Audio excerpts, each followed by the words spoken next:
Hello दोस्तों, Dalip Hindi short and classes में आपका हार्दिक स्वागत है।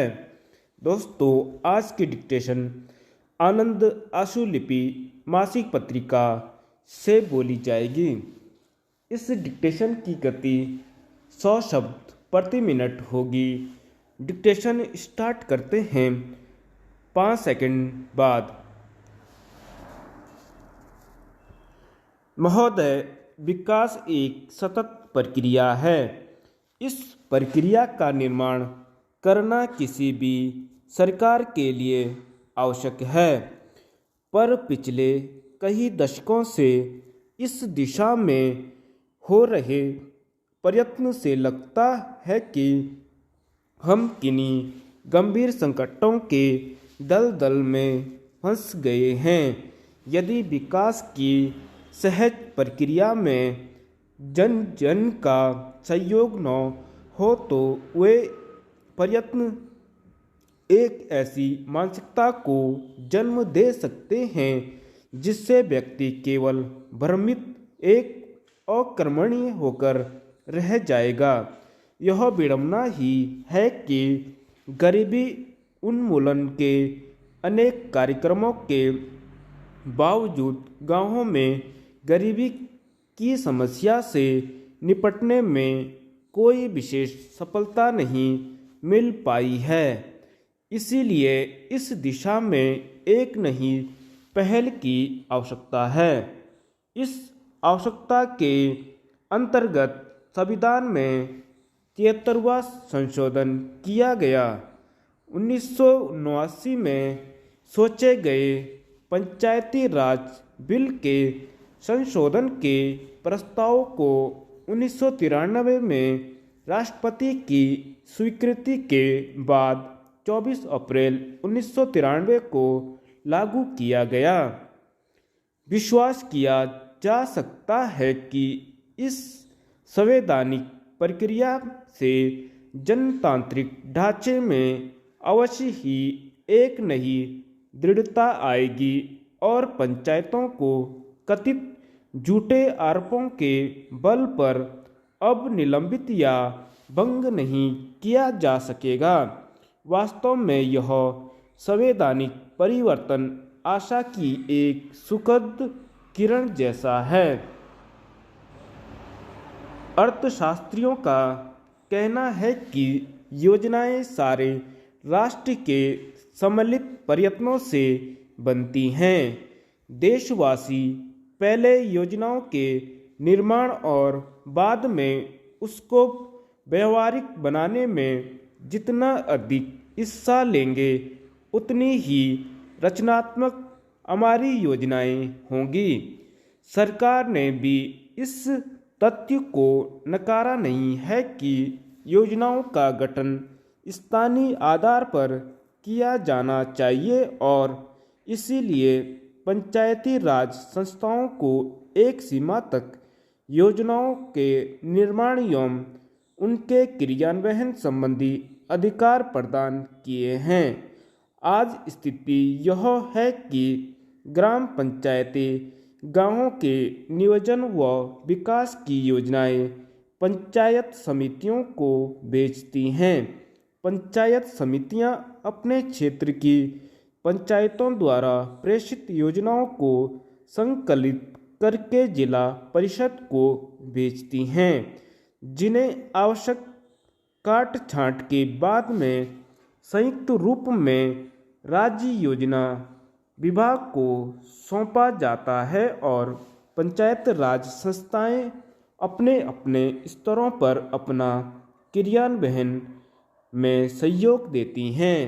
एक प्रसिद्ध अर्थशास्त्री ने योजना कार्यान्वयन ने बारे में एक बार कहा था, मनुष्य का आत्मविश्वास और भावना विद्युत शक्ति के हजारों किलोवाट से भी अधिक शक्तिशाली है। मनुष्य की इस शक्ति का उपयोग ही प्रमुख समस्या है। मनुष्य की इस शक्ति ने जर्मनी, डेनमार्क और हॉलैंड की मरुभूमि को हरे भरे खेतों में परिवर्तित कर दिया है। भारत में भी इस महान शक्ति के योजनाबद्ध विकास के लिए हमें समस्त गांवों के लोगों का सहयोग लेना होगा। कोई भी योजना तब तक सफल नहीं हो सकती जब तक देश के करोड़ों किसानों की राय व विचार न जान लिए जाएं। महोदय, आज के समय की सबसे बड़ी आवश्यकता अपने आप को आत्मनिर्भर बनाने की है। इस संवैधानिक परिवर्तन के चलते अब शक्ति का केंद्र मूल रूप में जनता के पास होगा, परंतु जनतांत्रिक विकास प्रणाली के लिए आवश्यक है कि इसमें जनता के सभी वर्गों की सहमति, जो विगत समय में मृतप्राय संस्थाओं के रूप में कार्य कर रही थी, अब जीवंत हो उठेगी।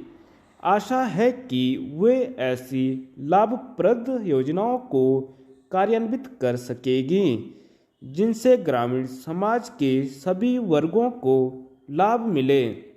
पंचायती राज संगठनों को अक्षम बनाने में कुछ प्रभावी वर्गों का विशेष हाथ रहा है। संविधान के इस संशोधन से महिलाओं व अन्य कमजोर वर्गों को इसमें भाग लेने का अवसर मिलेगा। फिर भी धनी व अन्य सशक्त वर्ग पंचायत के द्वारा होने वाले लाभों को हथिया सकते हैं। इसके लिए आवश्यक है कि लोगों को पूरी जानकारी दी जाए। इन कार्यों के संपादन में गैर सरकारी संस्थाएं महत्वपूर्ण भूमिका निभा सकती हैं। विभिन्न योजनाओं के अध्ययन व मूल्यांकन से यह स्पष्ट होता है कि जन सहयोग पर आधारित योजनाएं अधिक स्थायी व प्रभावी रही हैं।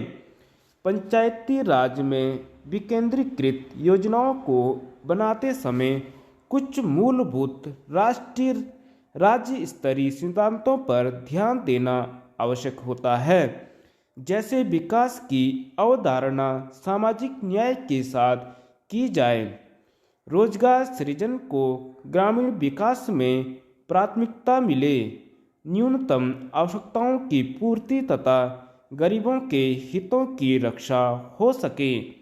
इन कार्यों में भी गैर सरकारी संस्थाएं महत्वपूर्ण भूमिका निभा सकती हैं। पंचायत राज की अवधारणा हमारे लिए कोई नवीन नहीं है। वैदिक युग में इसके सूत्र सरलता से खोजे जा सकते हैं, लेकिन अंग्रेजी शासनकाल में जमींदारी व रियासत जैसी प्रथाओं के कारण यह अवस्था प्राय नष्ट हो चुकी थी।